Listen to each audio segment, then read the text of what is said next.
Non seulement le fait d'une détermination et d'un acte de Dieu que Jésus-Christ soit ainsi Seigneur, mais c'est une nécessité pour nous. C'est notre besoin le plus pressant.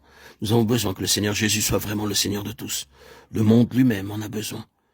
Ce qu'il faut au monde à l'heure actuelle, son besoin le plus impérieux, c'est que le Seigneur Jésus soit mis à la place qui lui revient de plein droit, le trône. Nous pouvons naturellement émettre cette opinion dans un sens tout à fait général, sans que la situation du monde en soit affectée.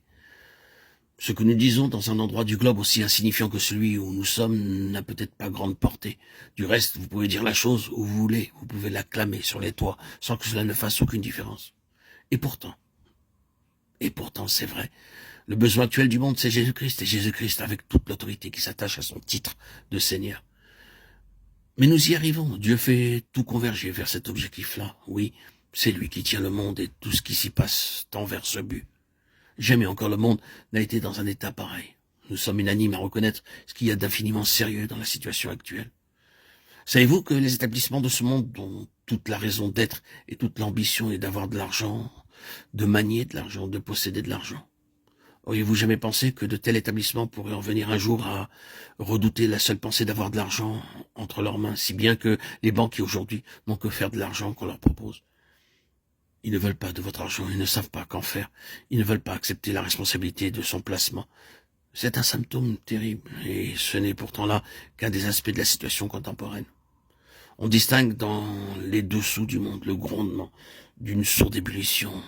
Ne se sent-on pas quelquefois comme au bord d'un terrible volcan qui peut à tout moment entrer en action et entraîner de nouveau toutes les nations dans la plus terrible catastrophe? Devant ces perspectives, l'aveuglement et l'insensibilité d'un si grand nombre de nos semblables a quelque chose à la fois de tragique et d'inconcevable. Si récemment encore on criait la guerre pour tuer la guerre, et maintenant le monde donne tête baissée dans quelque chose de pire que ce qui a jamais existé. Et pourtant la dernière catastrophe dépassait déjà tout ce qu'on avait vu auparavant. Les choses en sont là.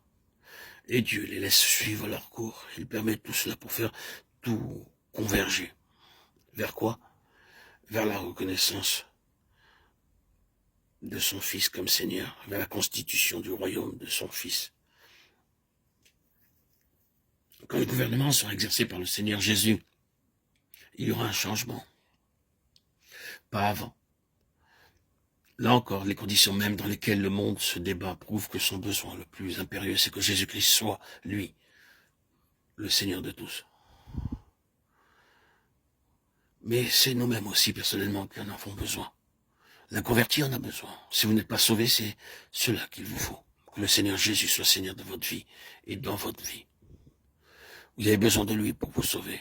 Mais ce qu'il vous faut surtout, votre besoin le plus urgent, c'est qu'il exerce son autorité de Seigneur, qu'il ait la direction, que toutes les rênes de votre activité soient entre ses mains, qu'il exerce, lui, le gouvernement, et qu'il fasse ainsi venir dans votre vie son règne de paix, de puissance et de gloire. Ce qu'il nous faut, en deux mots, c'est qu'il soit Seigneur de tout.